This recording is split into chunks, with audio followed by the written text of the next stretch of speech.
أعوذ بالله من الشيطان الرجيم بسم الله الرحمن الرحيم السلام عليكم ورحمة الله تعالى وبركاته الحمد لله رب العالمين والصلاة والسلام على سيدنا محمد وعلى آله وصحبه أجمعين اللهم علمنا ما ينفعنا وانفعنا بما علمتنا وزدنا علما وعملا متقبلا وارزقنا رزقا حلالا كثيرا واسعا يا أرحم الراحمين اللهم إنا قد استودعناك بما علمتناه فاضره إلينا عند حاجتنا إليه ولا تنسنا يا رب العالمين اللهم أخرجنا من ظلمات الجهل وأكرمنا بنور العلم وأحسن أخلاقنا بنور الحلم وصلى الله على سيدنا محمد وعلى آله وصحبه وبارك وسلم أما بعد.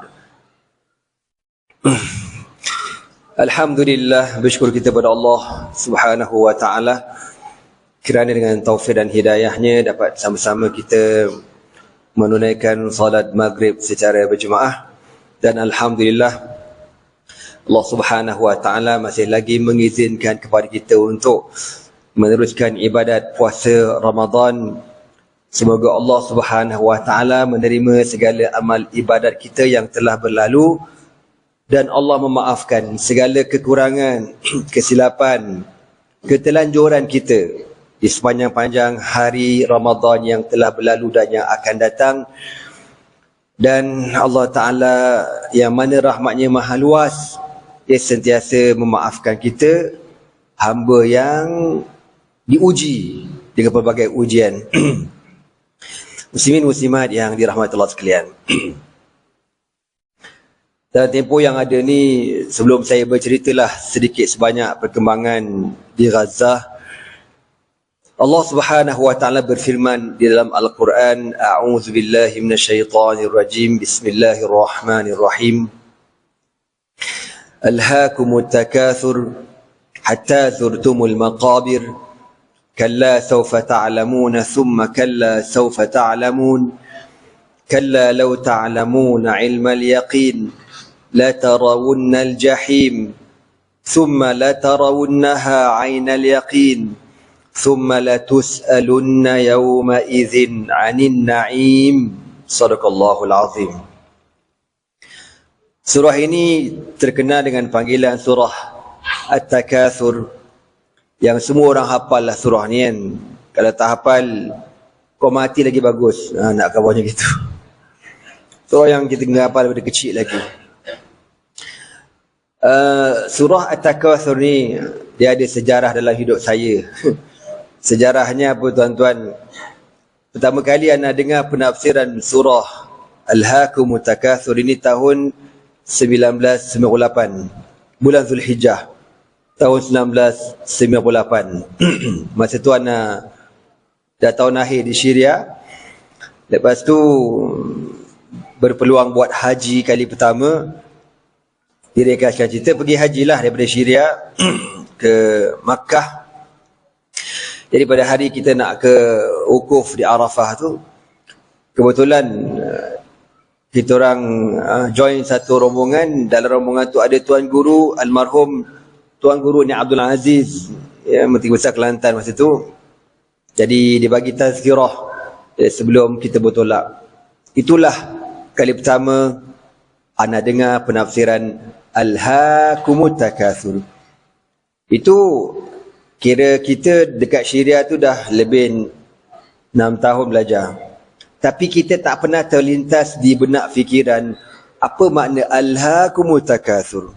Tok Guru Aziz pun menyampaikan tazkirah, dia kata apa? Alhaakumut Takatsur, daripada perkataan lahwun. Lahwun ni lalai. Kamu lalai, kamu leka dengan at-takatsur. Kathura dalam bahasa Arab dengan makna banyak. At-takatsur dengan makna banyak dunia ni. Banyak harta, banyak projek, banyak tender, banyak kawan, banyak anak, banyak bini, banyak. Sibuknya kita ni. Lalainya kita ni. Alhaakumut takatsur. Allah kata kamu dilalaikan, kamu dilekakan, kamu disibukkan dengan dunia kamu yang banyak. Sibuk sungguh kita ni. Apa yang sibuk aku pun tak tahu. Sampai dah masuk Ramadan malam ke apa kita ni 19, 20, kan? Masih lagi tak khatam Al-Quran kan? Sibuk apa benda aku tak tahu. Ketika orang-orang terdahulu dah khatam habis dah Al-Quran. Ketika pelajar-pelajar mak tahfiz dah khatam beberapa kali Al-Quran. Kita masih sibuk tak khatam. Apa benda yang sibuk aku pun tak tahu. Sibuk dengan guru WhatsApp, duk respon kat WhatsApp, duk tengok IG, duk tengok Facebook, duk tengok TikTok. Tak apa benda aku pun tak tahu. Sibuk. Aduh. Alhaakumut takatsur. Kamu dilalaikan, kamu disibukkan dengan at-takatsur. Banyak. Ana ada sedikit pengalaman dengan seorang hamba Allah. Hamba Allah ni, dia cerita kat saya, dia dulu tahun-tahun 90-an, 80-an gitu kot. Dia antara bos GLC yang termuda masa tu di Selangor. Muda dia kata, dia jadi bos GLC ni dalam umurnya 30-an. Dia cerita kat saya Ustaz sibuk sangat. Mesyuarat, meeting, mesyuarat, meeting. Itulah kerja saya. Sehinggalah tadi Allah sekali tengah meeting tu, satu meja dengan kawan-kawan, tiba-tiba ada salah seorang ahli mesyuarat jatuh berdebu, meninggal depan dia. Tak peranjat dia. Meninggal. Baik-baik dia lah, muda-muda, tapi masa tu dalam 40-an kot. Dia 30-an. Meninggal. Tak peranjat dia. Tapi dia kata masa tu dia tak sedar lagi. Dah sampai ajal. Kan? Dia pun teruskan kehidupan dia macam tu. Dia kata balik lewat. Walaupun dia bos tapi dia balik lewat. Dia kata yalah macam-macam program dia nak pergi. 11 malam lewat dia kata. Semayang pun lewat. Semua lewat. Sampailah dia kata beberapa tahun kemudian. Masih lagi sibuk dengan mesyuarat. Tengah-tengah mesyuarat dia kata. Kali ni orang tu betul-betul tepi dia. Tengah-tengah masyarakat berdemam jatuh, meninggal dunia. Dia kata boleh tengok tepi dia meninggal, dia kata ya Allah, kau tegur aku ni ya Allah, kau tegur aku ni, aku tak sedar lagi ya Allah. Akhirnya dia buat keputusan, dia letak jawatan tuan-tuan. Sebab apa? Dia rasa Allah tegur dia. Ni aku letak tepi kau dah ni, kalau kau tak sedar agak mangkuk gitulah bahasanya kan. Akhirnya dia buat keputusan letak jawatan dan buat bisnes sendiri. Alhamdulillah dia kata, akhirnya saya rasa tenang dia kata. Alhaakumut takatsur. Kamu lalai, kamu leka. Kita ni yang Ramadan lagi lebih kurang 10 hari, masih lagi tak jumpa baju raya. Aduh lemah betul aku. Allahu Akbar, tak jumpa lagi. Kita lelaki simple bang, orang perempuan tak jumpa lagi kau tak. Abang saya tak berkenal lah bang, color ni tak berkenal lah saya. Alah bang ni fashion lama lah bang. Alah bang. Kita nak batal cakap mungkin bagi yang belum pergi atau akan nak pergi, walaupun kita dah berada di 10 terakhir, masih sempat lagi kita baiki amalan kita. Masih sempat lagi. Bersangka baiklah pada Allah, masih sempat lagi. Lepas tu Ana bukan nak kata Ana bagus. Ana cuba, Ana usaha, Ana harap pada Allah. Apa dia tuan-tuan? Ana mengharamkan diri Ana. Setiap kali datang Ramadan, saya haramkan diri saya untuk menjejakkan kaki dekat 2 tempat. Yang pertama, shopping komplek. Yang kedua, bazar Ramadan. Ana letak haram. Bukan makruh bang. Haram jadah. Gitu. Sebab apa? Sebab saya sayang pahala ni. Pahala ni benda mahal. Tuan-tuan kalau pergi shopping mall, kan? Kau tahulah dalam mall tu macam-macam rupa manusia. Yang tak tutup aurat, yang tutup aurat tak sempurna, yang mak lampir pun tak nak harum sundal malam. Semua ada. Kita ni pahala dah lah tak ada bang. Tengok benda macam tu, jahanam pahala puasa kita. Sebab tu janganlah. Kalau yang belum pergi shopping mall, tak payah pergilah. Beli kat TikTok je. Elok pun elok. Murah pun murah. Maknanya gitu. Bazar-bazar ni pun kalau terdesak sangat, bini malas nak masak, Kita hantar je, kita tak payah turun. Kita jangan mengada-ngada nak turun. Rosak pahala puasa. Orang pergi bazar ni bukan reti jaga aurat tuan-tuan. Tak reti, aku cakap terang, memang tak reti. Kalau kita ni sayang pahala, kita tak akan pergi tuan-tuan. Bukan saya kata salah ke haram, tidak. Tapi pahala tu benda mahal. Sebab tu Nabi kata dalam setengah riwayat, kam min sa'imin laisa lahu min siyamihi illa al-ju'i wal 'atash. Berapa ramai orang yang berpuasa, tidak ada apa-apa baginya kecuali lapar dan dahaga. Puasa bagai nak mati, dahaga setengah mati, lapar sampai melepek, tiba-tiba di akhir Ramadan langsung tak ada pahala. Dan ramai orang macam ni. Sebab tu Nabi guna perkataan kam, dengan mana ramai sangat orang yang berpuasa tapi tak ada pahala. Na'udzubillah min zalik. Serupalah macam Nabi kata dalam berkenaan orang baca Al-Quran, kam min qari'il Quran, berapa ramai orang baca Quran, wal Quran yal'anuhu, sedangkan Al-Quran melaknat dia. Dia rasa dia baca okey dah, dia tak sedar rupa-rupanya Quran laknat dia. Kenapa Quran laknat dia? Banyak sebab lah. Antara dia baca lintang pukam, tajwid tak reti kan. Padahal masa kita banyak, tapi kita tak pernah berusaha untuk memperbetulkan bacaan kita, makhraj kita. Tak. Lepas tu dah boleh baca, dia tak berusaha nak memahami kehendak-kehendak ayat Al-Quran. Ataupun dia dah faham tapi dia tak beramal, kena laknat juga. Ataupun baca elok, faham-faham, beramal-beramal, dia baca Quran bukan kerana Allah, tapi kerana nak menunjuk-nunjuk pada orang. Di Al-Azhar ada seorang wali Allah bernama Syekh Ja'fari, ketua tariqah Ja'fariyah. Ini keturunan Nabi SAW. Alim orangnya, alim sangat. Dia kalau jadi imam tarawih, contoh, ghairil maghdubi alaihim waladdallin, amin, bismillahirrahmanirrahim, qul huwallahu ahad, Allahu akbar. Satu ayat kau. Dia tu ulama besar bang, wali keramat, orang kenal dia, memang hebat. Tiba-tiba baca kul huwallahu tak habis kau tahu. Kul huwallahu ahad. Kalau kita viral kau, apa tu imamnya agak-agak lah kau. Lalu orang tanya, kenapa Syekh baca gini? Bacalah panjang sikit. Dia kata, aku jadi imam bukan pasal korang, bukan kerana kau. Aku baca kerana Allah, dia kata. Kita ni, contohlah, na'udzubillah, macam saya kan, ada mahat lah, itulah, inilah. Sekali orang suruh jadi imam, apa barang kul huwallahu jatuh saham lah bang. Mesti baca panjang sikit. Bismillahirrahmanirrahim. Kaf ha ya ayn sad. Alamak kan, barulah glamour. Kau baca pasal manusia kan, ila jahannam wa bi'sal masir, dihumbankan masuk neraka jahannam. Na'udzubillah min zalik. Jadi tuan-tuan semua, balik ke puasa kita ni. Jadi saki-baki yang mendatang ni masih lagi berpeluang untuk kita elokkan. Yang belum khatamkan Al-Quran, sempat lagi insya-Allah, bersangka baik pada Allah. Yang dah khatam jangan berhenti, sambung lagi. Kan? Macam anda katalah, kita ni boleh khatam sekali, dua kali, rasa macam ahli syurga tanpa hisap. Gitu. Amin. Amin lah oi. Oh ni amin pun tak confident. Poyo tu lah. Tak apa.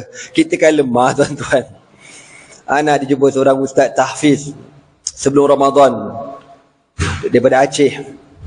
Ana tanya ustaz, dia jadi imam tarawih jemputan.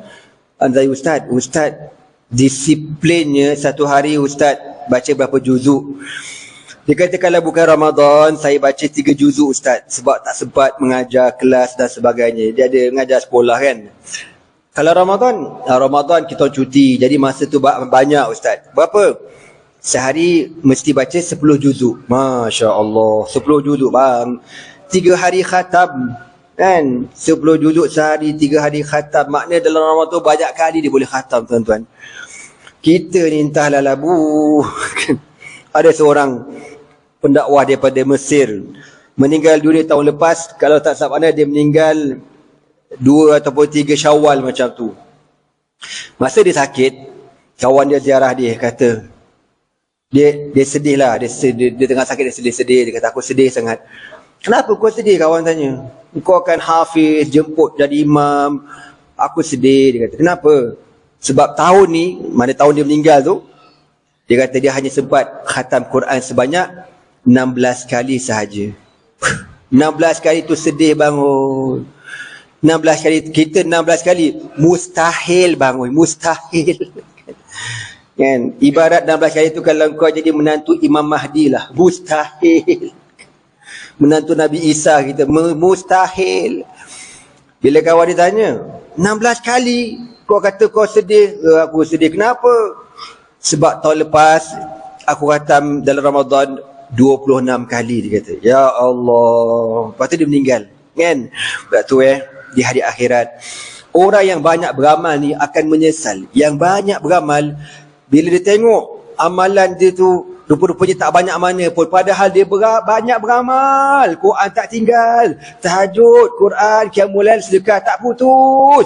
Dia tengok besok amalan dia, ya Allah, kenapa banyak ni je amalan aku, kenapalah aku tak beramal lagi banyak. Dia akan menyesal. Itu yang banyak beramal. Kalau muka macam kita cicak kubing sibuk sedut ni kau, yang tak apa-apa ni, aku tak tahu nak cakap lah. Kau tengok amalan kita kat akhirat, memang meninggal dunia teruslah, bahasa senangnya. Ya tuan-tuannya. Okeylah, ada masa dalam 5 minit lebih kurang. Sebenarnya tuan-tuan, cerita Gaza ni panjang, cerita Gaza ni kan. Daripada start berperang tu sampai hari dah masuk hari yang ke lebih 170 hari tuan-tuan.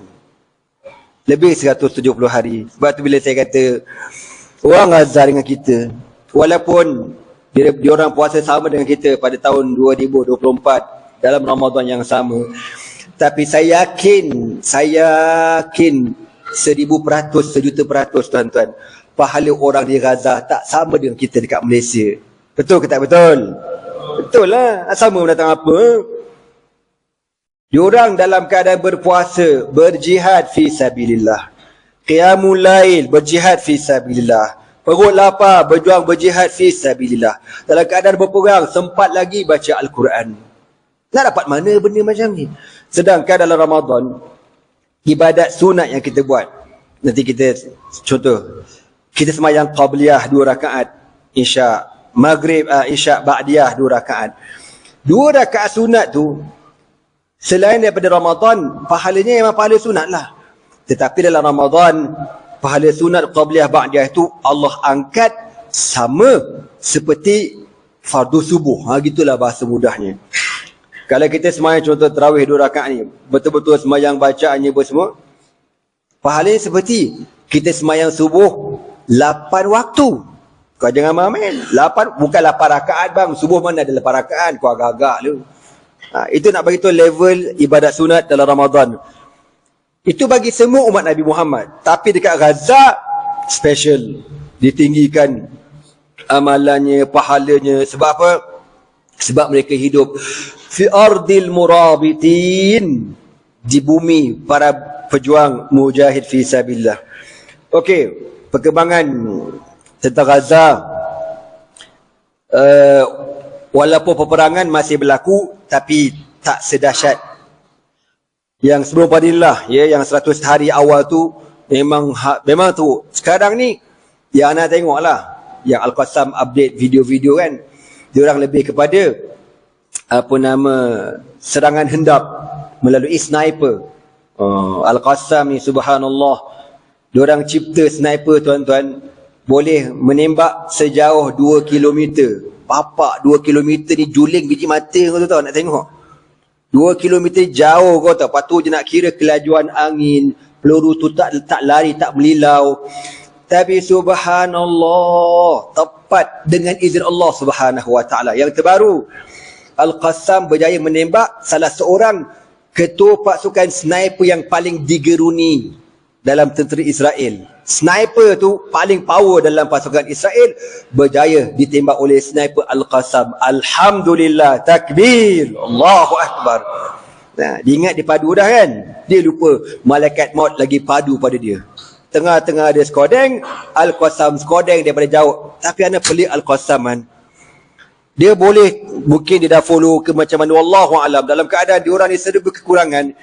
Tapi dia boleh cam tau, ini merupakan sniper terbaik Israel. Maknanya, diorang ni, bila dia tembak anggota tentera Israel, dia bukan tembak bodoh tau tak? Sebab tu anda pelik. Kadang anda tengok kenapa Al-Qassam, kalau ada tajamuk di mana himpunan tentera Israel yang satu kawasan, dia pilih orang tau. Bukan dia tembak, dia pilih.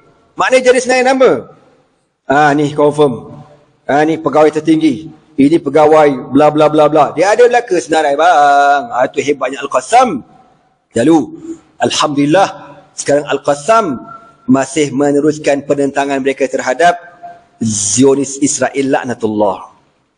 Dan tuan-tuan pun sedia maklum, barulah sekarang ni PBB kan nak melancarkan gencatan senjata. Tak payah. Orang dah hancur dah macam tu, buat nak gencatan senjata. Dan yang paling tak boleh pakai ialah seluruh pemimpin negara umat Islam paling tak boleh pakai. Sebab tu ada seorang ulama, kalau tak salah ana di Lubnan, Beirut, dia menyampaikan satu khutbah. Dia kata kepada hadir semua, tuan-tuan nak dengar tak? Saya nak bercerita satu kisah, dia kata. Orang pun dengar lah bagi tumpuan. Ada tengok dekat, ada orang share. Ada kisah 3 orang. 3 orang ni, jahat-jahat belaka 3 orang ni. Satu hari 3 orang ni kata, kita akan challenge siapa yang paling jahat di kalangan kita bertiga. Paling jahat. Muhammad A kata, aku paling jahat, paling brutal. Tengok, yang nombor 2 kata, tak, aku lagi jahat. Nombor 3 kata, tak, aku lagi jahat. Okay, fine. Kita tengok macam mana kejahatan kita. Lalu Muhammad yang nombor 1, tuan-tuan, dia tengok ada orang tua lalu. Makcik tua, nenek tua dengan tongkat. Dia pergi dekat makcik tu, dia tarik tongkat, pang, dah sepak, berdegung jatuh makcik tu. Sepak terajangan. Tengok, jahat tak aku? Jahat tak aku? Apa nombor 2 kata? Memang jahat, tapi kau tak tengok aku lagi jahat. Kan? Dia pergi dekat makcik tu, dia pejak leher. Kan? Lagi teruk. Yang tadi tu sepak, lepas lagi. Ini dia pijak leher, kau tahu. Dia buat macam-macam, biar makcik tu cepat mampu. Sampai makcik tu mati. Dah mati memang jahat gila lah. Lepas tu apa kata nombor 2? Tengok, aku lagi jahat pada engkau tu tak? Apa nombor 3 kata? Kau tak jahat, aku lagi jahat. Pasal pula kau lagi jahat? Akulah lagi jahat. Tak, aku lagi jahat. Kenapa? Sebab yang kau sepak, yang kau terajang, yang kau pijak sampai mati, itu mak aku sebenarnya. Kau tengok, lagi jahat. Maka apa kata ulama ni? Yang pertama jahat tu ialah Israel. Yang kedua ialah Amerika. Dan yang ketiga, pemimpin umat Islam yang membiarkan Gaza hancur pada hari ini. Itulah yang paling jahat, golongan puak-puak munafik yang berada di atas muka bumi Allah pada hari ini. Saya boleh buat ringkasan cerita tuan-tuan. Kenapa jadi macam ni? Kenapa jadi jahat macam ni? Kenapa jadi rosak macam ni? Berbalik kepada firman Allah tadi, Alhaakumut takatsur. Kamu lalai, kamu leka dengan sebab kesenangan, kekayaan, kemewahan yang kamu miliki. Negara Arab macam itulah. Kita kalau tengok video-video negara Arab buka puasa menyakitkan hati, kan? Diorang buka bukan macam kita. Kita yang percik bangui. Kita yang percik pun nak meninggal semakan. Diorang anak unta kau. Anak unta atas dulang. Kau jangan main-main. Pasal bapak ni dah lah anak unta atas dulang. Makan tak habis, membazir. Aku tengok. Mana sebut membazir ni tuan-tuan. Teringat. Janganlah makan buffet kat hotel. Sorry lah kalau topi hotel marah lah. Tengah membazir. Serius aku cakap. Kau bayar mahal-mahal. Alah, aku cakap perut kita kecil je bang. Aku cakap kau buka kan, kau teguk air kok. Kau makan kopi sebiji, kau makan kuih koci, kau makan nasi sepinggan. Meninggal dah rasa. Lepas tu kau nak tawaf lagi, meja-meja ni, nak buffet lagi. Pembohong. Akhirnya, dibuang bertantan makanan. Membazir. Ya Allah. Aku tak berkenan. Orang ajak lagi makan ke hotel tobat haram, aku tak pergi. Malah aku. Okey tuan-tuan semua. Muslimin muslimat yang dirahmati Allah sekalian, untuk makluman tuan-tuan, Muslim Care Malaysia ada wakil di Gaza bernama Abu Aish, dan Anak sebut nama Abu Aish ni. Ni sekarang tiba-tiba datang idea tau. Tiba-tiba datang idea. Dari start berperang tuan-tuan, dia lari tau. Dia dekat Khan Yunis. Dia rumah dekat Khan Yunis. Rumah dia habis kena bom. Habis kena bom lagi. Dia kata pasport aku pun tak tahu kat mana. Pada pasport ni dia bawa semua, dia kata. Hilang tak ke mana sebab kelang kabut kan.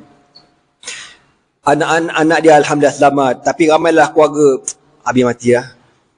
Anak kata panjang umur dia ni. Mungkin dengan sebab nama dia Abu Aish. Aish dengan mana Abu bapa. Aish dengan mana yang hidup, bapa yang hidup. Hidup sampai sekarang tuan-tuan. Alhamdulillah. Walaupun dia tak ada apa dah sepinggan, tapi alhamdulillah untuk makluman tuan-tuan, antara NGO yang bekerjasama dengan Muslim Care daripada NGO Ustaz Wadi Anwar, dan satu lagi NGO Tan Sri Datuk Norian Mai, mantan Ketua Polis Negara. Dia bekerjasama dengan Muslim Care, hantar duit melalui Muslim Care untuk kami hantar ke Gaza. Jadi tuan-tuan semua, alhamdulillah adalah caranya kami hantar dan masih boleh lagi. Jadi kepada yang nak infak untuk Gaza, amat-amat dialukan. Amat-amat dialukan. Baru-baru ni ada seorang muslimat kata lama dah saya tunggu Ustaz datang ke masjid saya. Lama dah saya tunggu. Datang dia bagi apa? Gelang emas. Padu kau gelang emas. Jadi rasa muslimat malam ni ramai bawa gelang emas. Jadi faham je lah. Jangan buat tak faham pula. Faham je lah. Okey, begitulah sedikit perkongsian kita pada malam ni. Dan terakhir, ada juga iklan daripada saya sendiri tuan-tuan. Kami ada Ma'had di Seksyen 16, Ma'had Turath Al-Islami. Mempunyai pelajar seramai 156 orang. Dan Ma'had kami ni tempoh pengajarnya selama 7 tahun. Dan kami juga ada bawa 2 tabung merayu untuk iftar. Pelajar kami di Ma'had Turath Al-Islami. Itulah realiti sekolah agama rakyat ni tuan-tuan. Dia tak macam sekolah swasta Cina. Kalau sekolah swasta Cina senang dapat bantuan juta-juta setahun. Kita orang ni inilah harap welfare dengan surau-surau dan masjid tuan-tuan. Jadi sama-samalah kita memperbanyakkan infak kita. Sebab Allah kata apa? Wa ma tunfiqu min syai'in fa huwa yukhlifuhu. Apa-apa yang kamu infakkan Allah akan ganti. Sebelum saya tutup, masih sempat lagi. Patut benda ni awal Ramadan kan. Kita kena disiplinkan hidup kita. Tiap-tiap hari bersedekah. Jangan seminggu sekali Jumaat.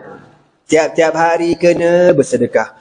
Sehingga sedekah itu menjadi darah daging kita. Kalau kita terlupa sedekah, kita akan qada balik sedekah tu. Contohlah, hari biasa kita sedekah RM5 kan.